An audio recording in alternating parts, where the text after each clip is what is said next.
So that should be working. So thank you all for joining us today. So Amy, let's start off with just talking a little bit about yourself and how you got started. Yeah, well, I was a librarian, so I'm a former librarian. I was in New York City working at the main library there, the library with the lions, I like to call it. And it's a research library. And so if you are working in a research library, you are usually encouraged. So this is why librarians are so smart. You're encouraged to get a second master's degree. So I had my master's in library science, and you are sort of gently pushed in that direction. They want research librarians to have some subject specialty. And I was sort of feeling around and I wasn't really sure what I wanted to do. I knew I liked design stuff, and stumbled upon a master's degree in the history of decorative arts and design. And I did that in New York at the Cooper Hewitt Museum there, and started simultaneously writing for blogs. There was just so much going on in design. I was learning all this stuff in school. And so I was writing and it was an amazing time. And so that's really how this all kicked off: the design history, the writing, and trying to tie it into trends and things around our modern life, just trying to make those connections. So that's sort of how it started. So, and then, so the background, your second master's then is sort of the catalyst for developing this book. So the book in a nutshell, it's one of these great little books where you can pick up, and these are all things that we all have in our homes. And that's what I really loved about the book. And then, but you only pick so many things that, like from the bathtub to the very end, the wreath and the garland that we hang outdoors. Are there other objects that you would like to talk about that just was harder to research versus what made it into the book? Or yeah, I mean, so this kind of writing, it's very material culture in academia, you call it. And so it's what we learned in school. It's looking at an object and then zooming out. What does this one thing tell you about culture and humanity? And so I had been doing this for different blogs and websites since about 2008. So it kind of become practiced at it. So I had things that I like to talk about. So in the book, we have the fork and the napkin and the flower arrangement on the table. But yeah, when you're working with a publisher, they have an opinion. So, and we had offline, we were talking a little bit about, I did have some publisher drama. And one of that is the book was initially acquired by National Geographic. And so I was writing it with them. I had an editor there. And in the midst of me writing the book, National Geographic was acquired by Fox News. And so then the editor and they started getting pressure to make the book into, not too weird. So I had wanted to include the lap dog and the house cat. I had wanted to make it even a little quirkier. I wanted to include fireworks and balloons and kind of things that were also sort of, I don't know, maybe you're not supposed to have fireworks in your house, but more celebration. And they were just like, birthday candle, I think I had on the list. So they had a strong opinion that, they were not interested in all of those things. And then you're right. Sometimes I had an idea for something like, I could have done checker floors. And I just couldn't make it work. I just couldn't find enough stuff. It just felt like a dead end. So, I was balancing that. What does the publisher want? What do they feel like, sort of goes together in terms of a collection of objects? How weird can we be? I mean, I do have things like tassels, and so how weird can we be and still have it be understandable. Like people aren't like, this is nothing in this book is in my house. So yeah, so Well, that's sort of how there's and I a think multitude of ways that objects got in here. and it's one of these things that when you go through there's so much in here that, it just becomes part of a common house that you don't even think about it. And like we were talking about pillows the other day, the evolution of the pillow, which is, you have a little chapter, and even though the chapters are small, these are meticulously researched. And that's what I really loved about it too, because you can really hop around the book from place to place to read about stuff. But I think there's a lot of stuff that we just take for granted now. I mean, I think, to me, one of the things that was most interesting to me is just the idea that, I know we all walk around, we're like, well, we're so fortunate and, we're lucky. But if you just step back and think, the way we live today, we live better than kings and queens in the past. We live better than Roman emperors.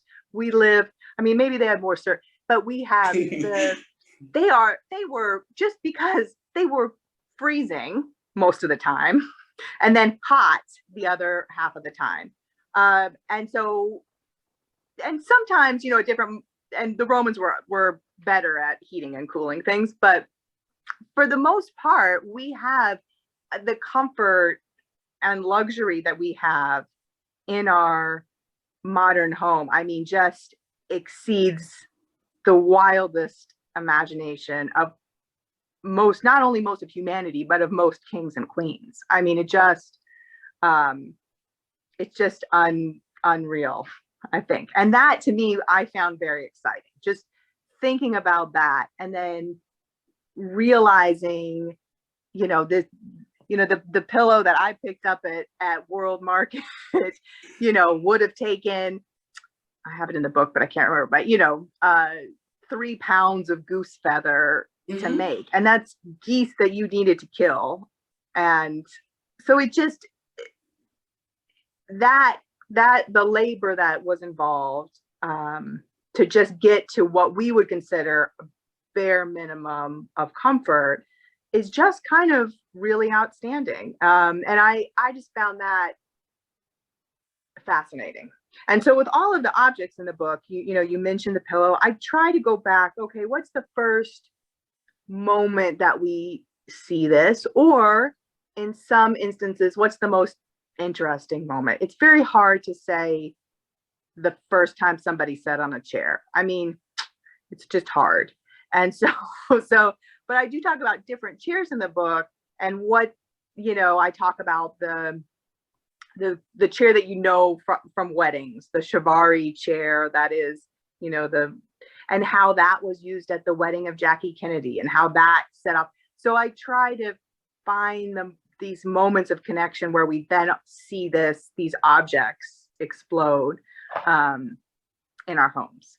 Well, and that's what, like, there's your chapter on the mirror, to realize that how far back the mirror really goes in variations. And then how I love the part where you talked about how even most of the ancient cultures, people did not want to be parted from their mirrors, so they were buried with them. Which I was just like, they're funny little things that you have, that you added, these little quotes.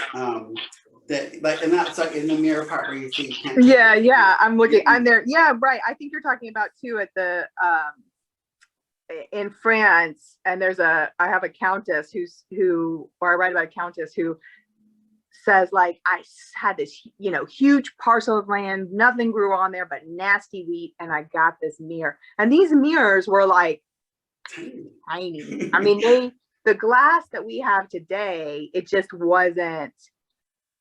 It wasn't possible. And so I do talk about the story, the espionage, the stealing of corporate secrets that had to happen for France. Colbert, the Minister of Finance under Louis XIV. Louis XIV was spending like crazy, and a lot of it on mirrors.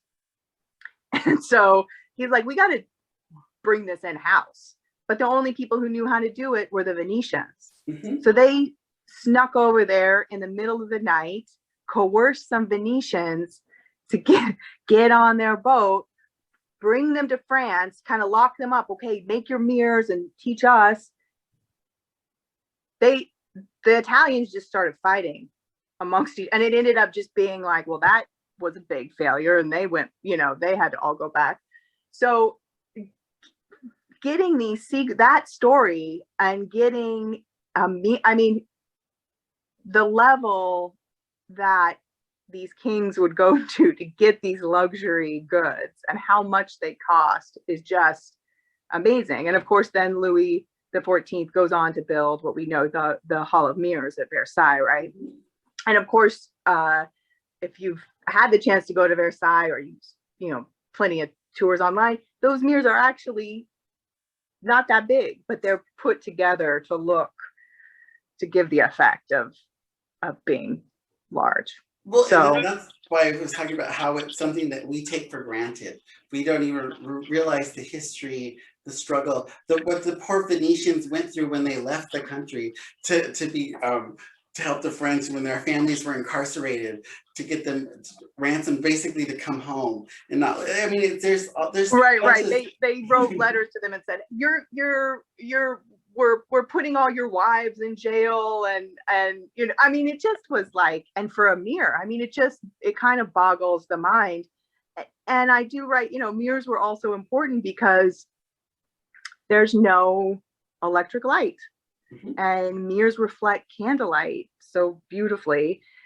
And so it would have this effect in the room. If you had, that room also in the Hall of Mirrors is thousands of chandeliers or thousands of candle holders, not thousands of chandeliers, but and probably hundreds. I'm exaggerating a little bit, but but the effect would have just been astounding and would have seemed so magical and would have demonstrated your magnificence and your power as a king, and kind of, he was good at holding those people, the aristocracy in France, holding them in check. But yeah, it's fascinating. And I think, as you mentioned, so the way the book is organized, it's alphabetically, and then we have all of these different objects. So the mirror, the sofa, the bed, the pillow. But then I did try to, in the bibliography, I have a work cited where I try to really highlight the best books on those topics. So if you're interested, if you're like, this mirror thing is kind of interested, Mirror is one where, there are some really fabulous books written just about mirrors. And so it really, I think, as a former librarian, I wanted to create this gateway, and that's what we do, right, with bibliographies, and help people follow the threads. And so if it's almost, if you like this kind of thing, you like this object history, I really try to create a lot of avenues for you to find books like this one, or go into more detail in any of these subjects. And you can get them all probably from Link Plus. I don't know. I don't know if Larkspur Library has all of them, but I know. I'm sure we'll find them for you. We'll find them. So, is there a favorite object that you can't live without that you wrote about in the book? I mean, I always come back to the fork. Is just one of my favorites to talk about. I just find it. I mean, we use it every day, right? We use it 3 times a day. I also want to just sidebar, I also have chopsticks in the book, if that's the way you eat at home. But the fork was just fascinating because it was, when it was introduced in like the year 1000, all people could see when they looked at it was the devil's pitchfork. It just seemed evil. And they were like, I don't want anything to do with it. There was a fancy wedding. and the niece of a Byzantine emperor was getting married, and she eats with a fork at her wedding, and she dies. Now it's 2 years later, and it's of the plague, but she dies. And this Saint Peter says it's the fork she used. And so people are like, I'm out. I mean, and so they're eating with their hands. And I think, as we have all been washing our hands when they're eating with their hands, and it sounds disgusting, right? It sounds like, okay, that seems unsanitary. We were all a run on hand sanitizer, right? Well, they had such a prescribed way of washing their hands. I found it really fascinating. You would never put your hands in the bowl and then somebody else put their hands in the bowl. You would hold your hands out, and a servant would come and pour water over. So there was, even though they were eating there was a very prescribed, and everyone was you were washing your hands was part of the ceremony before dinner. So you knew everyone's hands were clean. So I just found it interesting that even, we have this preconceived notion that, eating with their hands, that's unhygienic. Well, they thought the fork seemed unhygienic because not every person had a fork. So you would have to share. So that grossed them out, and it is gross. It would gross us out too. But they're like, you know what, let's just wash our hands. And then I write in the book, what happened is, just to finish the story, there was, sugar that's a whole nother history lesson, but there starts to be more sugar available, and we're talking like 1400. And they create this kind of candy fruit dessert, becomes popular, and it's really it's amazing and sticky and it is hard to eat with your hands. And so they're like, oh, that fork thing, I think we need that now. And so it was really just an obsession for sweets that then made the fork, all of a sudden it slowly gained acceptance. And first in Italy again. I mean, it's Italians at the dinner table. They're just, I'm Italian, so I have a little pride there. I think too, I think we talked about this a little bit beforehand too, so you went with illustrations instead of photos. And, right. And you had a purpose for using illustration versus photos. Well, I was saying to you earlier, well, it's a lot of work. Doing image research is a whole other. It's funny, after we spoke, I thought I did do image research actually, because every, so like, here's the fork. Mm-hmm. So everything that is illustrated in the book, I gave examples to an illustrator. She's actually based in London. So I found examples for her on, this actually is what we believe Marie Antoinette's bathtub looked like. She had it draped in, I can't remember if it was linen or a muslin, but I just felt like it would be a little jarring to have these weird historic images, and then it is to get the rights, and this is sort of a publishing kind of, it just can be easier to do an illustration. And I think for the most part, most of the objects in here are things that you're familiar with: a desk, mm-hmm. a dollhouse, a doorknob, a fireplace. You know what they look like. Yeah, we know what they look like.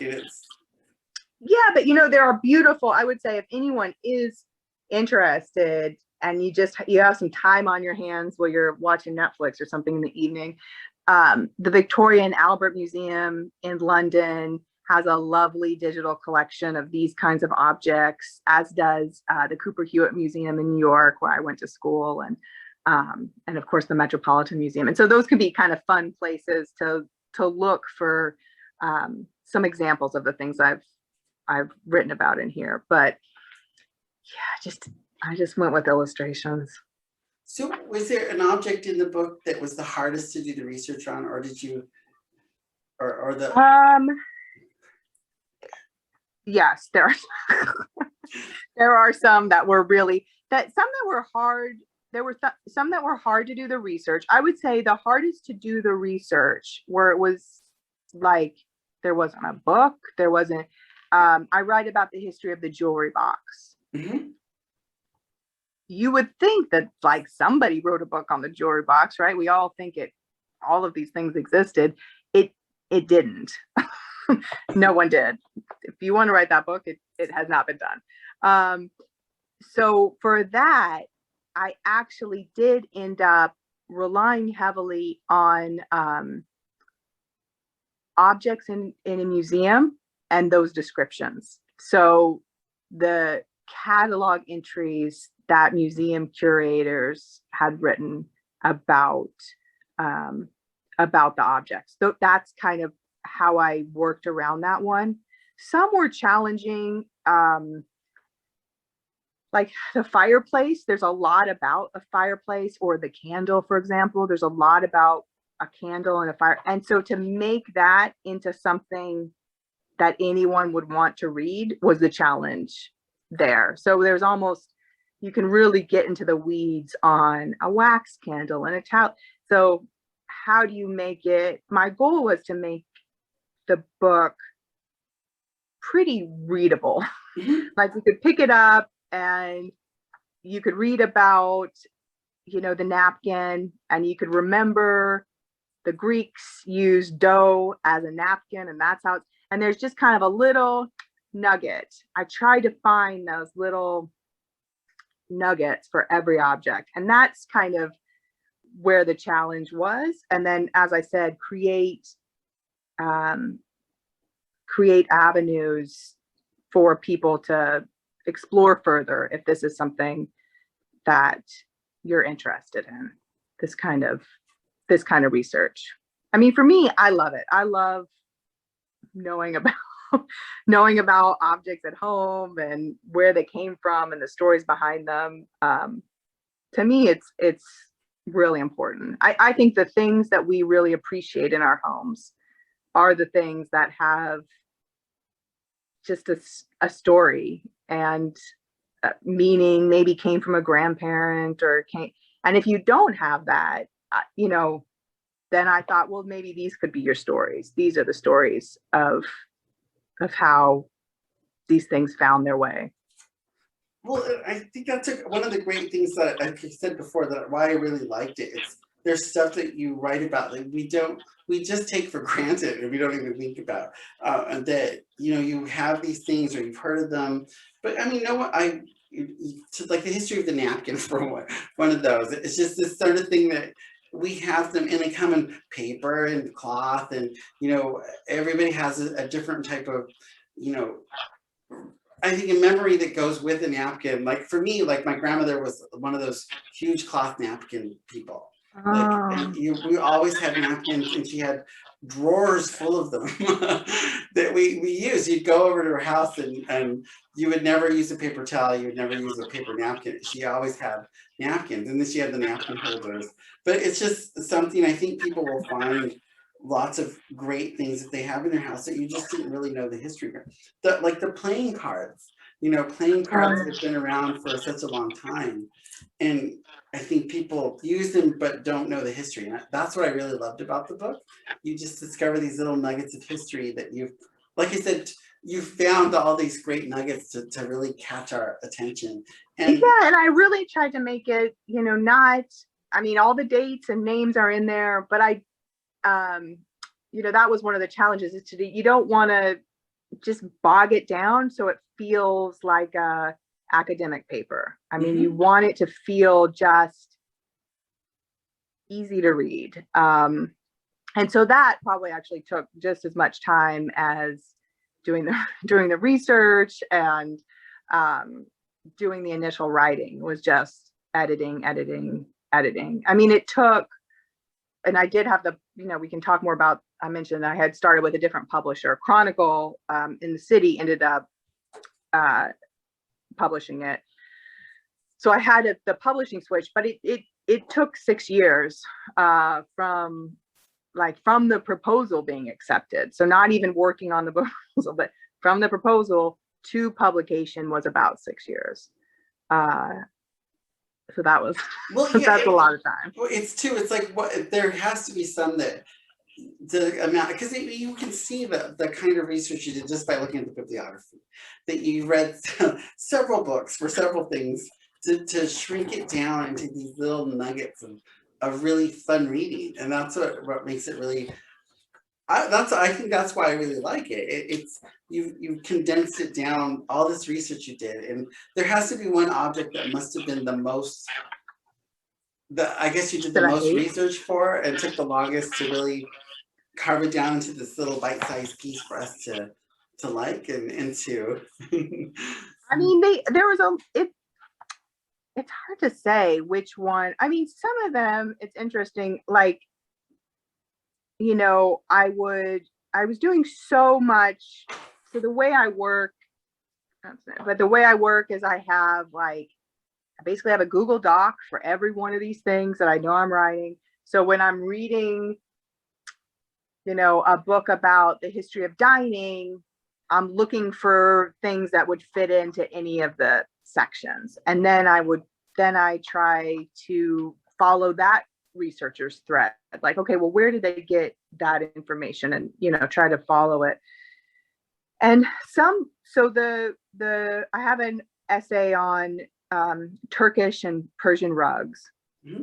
And I read something in another amazing book, which I don't want to butcher it. It's called, I think it's Seductress, but I don't know if it has a full, it's such a great read. So everybody should have it. If you're listening to this and you like this kind of thing, you would like this book. Let's see. Seductress: Women Who Ravished the World and Their Lost Art of Love. Very just fascinating book. And in it, she has the story of Henry II and his mistress having intimate relations on this Turkish carpet on the floor. And this was recorded and his wife had drilled a peephole into the floor and she was watching from above.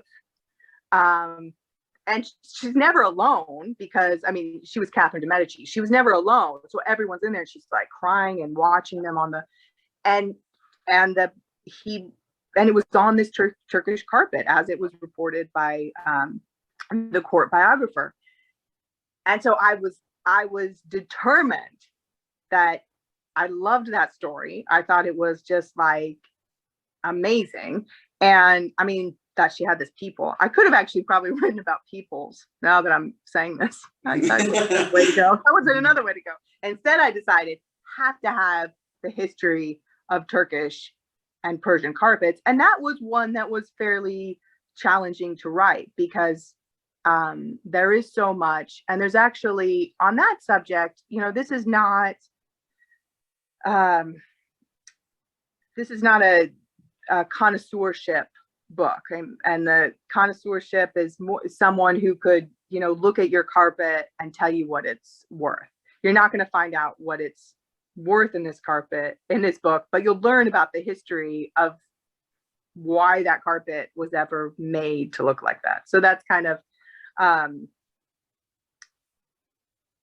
you know, how I approached all these subjects. But it was hard because I had to wade through all of the books, and playing cards was the same. There's a lot of playing card collectors, so there's a lot of books that are just on the valuation of these things for collectors and not on the history. Yeah, not on the history. Which is why I'm so grateful for libraries, because I mean the bibliography is, you know, a fraction of what I consulted. The bibliography is the good stuff. I mean, if I purchased every single book that I needed to look at in order to write this, I mean, I wouldn't be able to first of all, that would have been on my advance. But secondly, I can't have that many books in my in my house. You know, you kind of just need to look at it and move on. So libraries were extremely helpful in looking. I mean, this is not stuff on the internet. I didn't find this on Google. Oh, yeah, you know, no, this is, I mean, now it could be on the internet since you wrote now about it's it, probably Wikipedia. but Yeah, I I guess mean, it's not. I didn't look at Wikipedia and write it. I mean, I used monographs, so books heavily, and I used a lot of databases, a lot of academic. JSTOR was one I heavily used. A lot of different databases through libraries. I didn't buy a subscription to those either. So did the publisher ask you to look for certain things that they wanted you to include, or was it still mostly driven by the research that you wanted? Yeah. So I mean, I'm happy to talk about the story. So when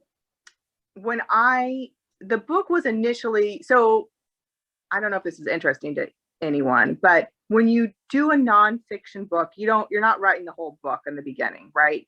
You might if you do a novel. That's a whole nother beast though. But for most nonfiction books, you're writing a proposal. This is what the book is. This is how I would market it. And here's a couple sample chapters. Mm-hmm. And then your agent, or you do it yourself, I have an agent, takes the book to different publishers and kind of feels them out on it. And then when they purchase the book, a lot of times, I mean, I'm not if you're like Malcolm Gladwell, but for the average nonfiction writer, they want to have a little input, and you want them to, because they know the market and what sells. And so they'll have a little bit, like, they'll talk to their sales team and they'll kind of have an idea how they want to position the book and which is why, so when National Geographic acquired the book, then Fox bought National Geographic, and they just kind of didn't know what they were doing with themselves, and they wanted it to be this and then that. And so I think they were getting a lot of top-down pressure on what it should be like and how they were positioning this within National Geographic, because it was a different title for them. And they weren't sure if they felt like maybe it was too quirky. And so I worked very hard to create something that they all felt comfortable with. So they definitely had a lot of input. And then I'm trying to remember what year. I think 2016. I can't. It's all running together. But I had finished the manuscript. I submitted it. They accepted it, which is great. And then they 2 weeks later, they were like, "Oh, we're not going to publish it anymore." Oh no. So and at this point, I'd been working on this for 3 years and gone back and forth and created this book that I was really happy with, and they accepted it. So they were really happy with. By accepting it, they had to pay me for my work. And then I had a lawyer. I got the book back. So I ended up getting, a good situation.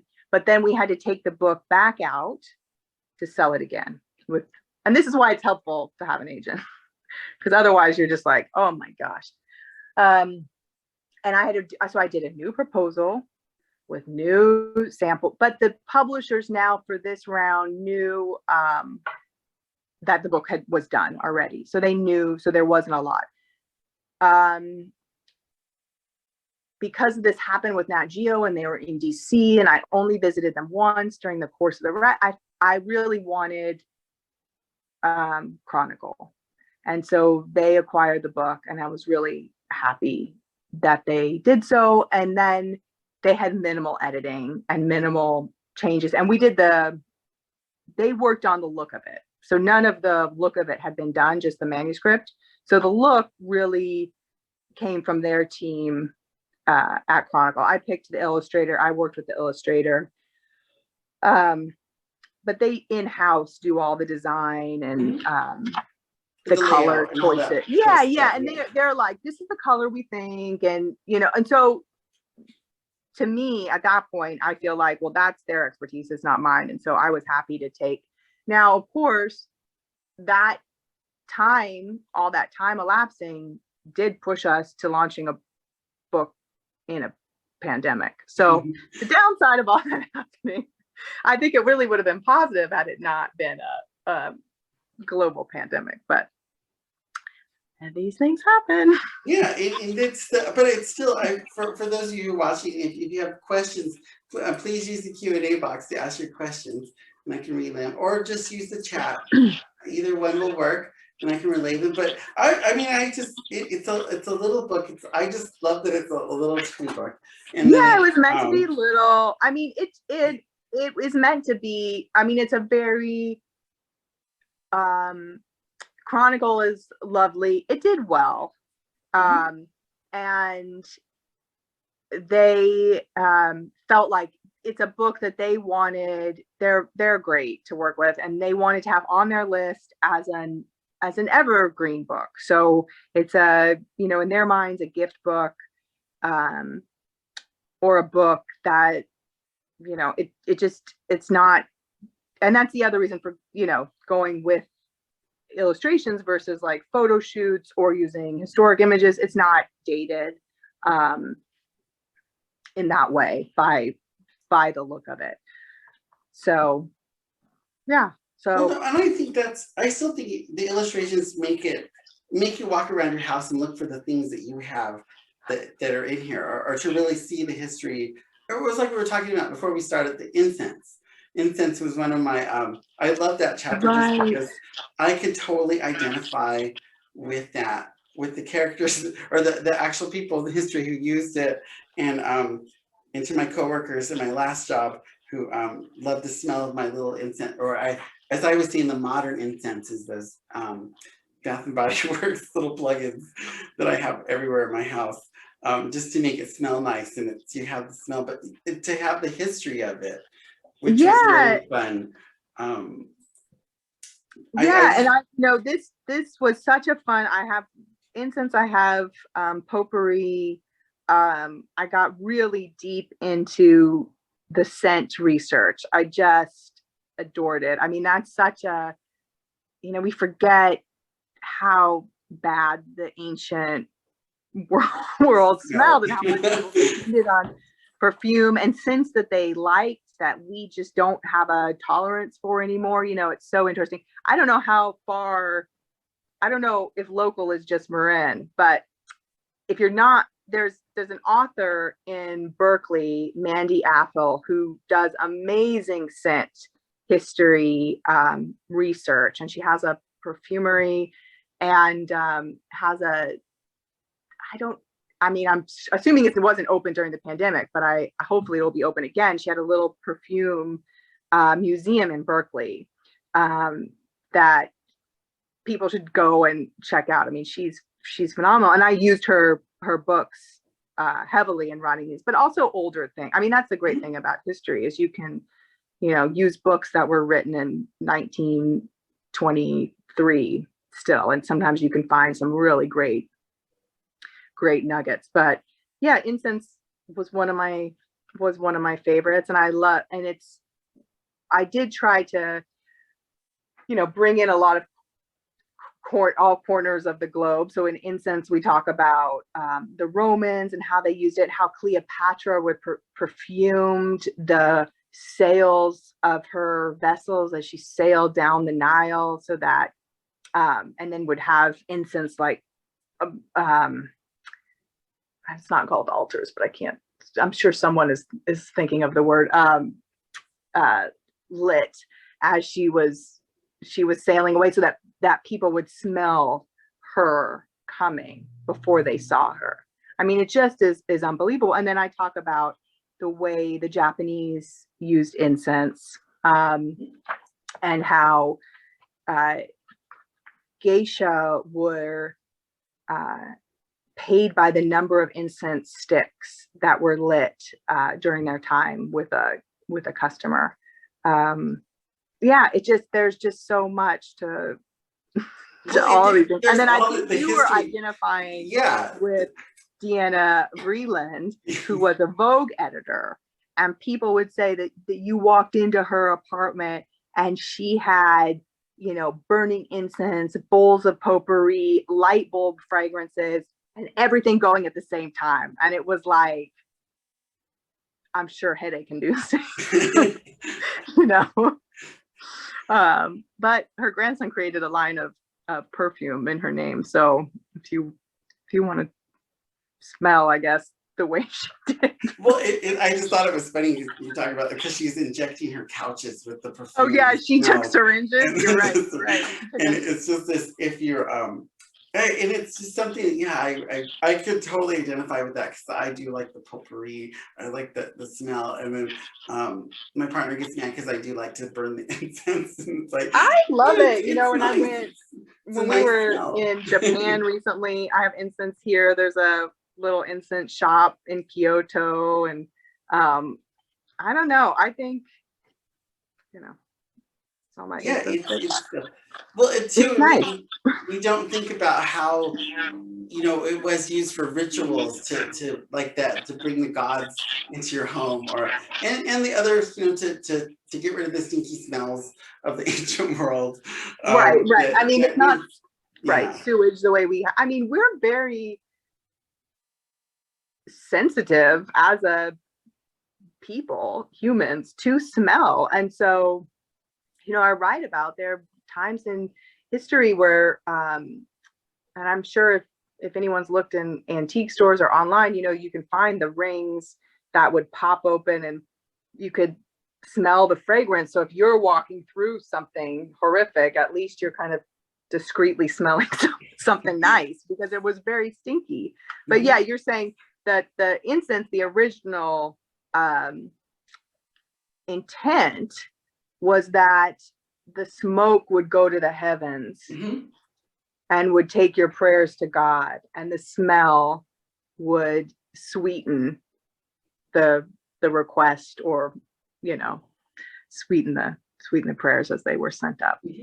No, and I love that lovely. One. It's a great chapter in the book. Oh, so thank you. I did love that. I told you there's lots of different things in there that I just didn't think about that I have in my house, and you just don't think about these little things in the history that goes behind all these objects that we just so take for granted nowadays in the modern world. I think, they say, you should write about what, for me, what you want to learn about. And so I think for me, I have the degree. I've taught decorative arts courses. But I didn't know the history necessarily about the lock and key, I just personally found it interesting. And so I loved writing this book. It was a passion project for me. It was something, I really wanted to do, because I was just so interested in these objects and how they found their way into our homes, and their connection with not just history, but with people who we heard about in history class. And then you read about, Louis the 16th learning how to make locks. And it all kind of, for me, it helps make history kind of click into place. I wish this is how I was taught history when I was in school. I liked history, but I think I would have just been enamored with the stories. I love narrative and I love stories. And I wanted to bring that to this book, to the objects that we have. Yeah. So it doesn't look like anybody has any questions. They're easy on me. But so I just want to thank you, Amy, for joining us today. Thank you for talking about the book. And if you want to grab a copy, you can find it online. You can order a copy for yourself. And we're hoping that one day we'll have Amy in person here at the library. And then Amy does have a blog, so check out her blog as well. Yeah. And Instagram. And then, Barbara raised her hand. So I'm going to allow you to speak, Barbara. Barbara Friday's our president of the Friends, and she's on the call with us. Oh, yay. Hi, Amy. Boy, I really enjoyed this. This was great. Thank you, Franklin, for inviting Amy. You know, I was intrigued by the linen that Marie Antoinette had over her bathtub. Was that a common thing? What's the deal on the linen? What's the deal on the linen? Should I say you have to get the book to find out? As far as I could tell, it was done to preserve some modesty. So the bath water was sometimes clouded. Marie Antoinette actually bathed wearing a long sleeve gown, if you can believe it. I don't really know. So it was a little bit, and maybe because there's a lot of people in the room, so it was a little bit about modesty is what it was about for the most part. You know, your bath she had a copper tub wheeled into the room. I don't see it keeping anything warmer. So as far as I could tell, what other historians seem to say, and it makes the most sense to me, is that it was a modesty thing. That she would have had a lot of people in the room while she was bathing and maybe coming in and wanting to talk to her. And other women of her class, I mean, not of her class, obviously, but in that ilk, aristocracy, would have also, you know, there's not a lot of privacy. And I do write a lot about that, the lack of privacy. We forget how many people would have been in the home to make a home of a certain class function. How many people would have, we can still see remnants of it if you're into antiques. Everything is locked, right? You have a key for everything. So finding places for privacy, finding ways to lock up your stuff, particularly, I mean, now at least, you know, you have your phone and everything's on there and nobody can get your password, but you have all your financial papers. If you had a lover, which you certainly did, if you were, you know, of this, all of that, all your correspondence, you know, you wanted to keep private.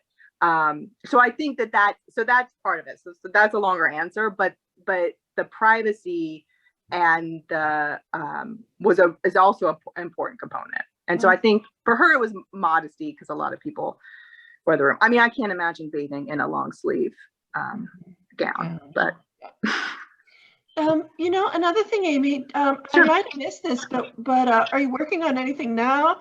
Where do you live? I mean, what is, you know, this was clearly a while ago, you know, so this has been a journey for you. So what's happening? Yeah, so I'm in Greenbrae right now, so very close. I was in New York City for a good chunk of time, and then I moved to be closer to family. And initially I was in Sacramento, and then I got married, and my husband's was in Marin, so I moved. He convinced me to move to Marin, and we have a 2-year-old.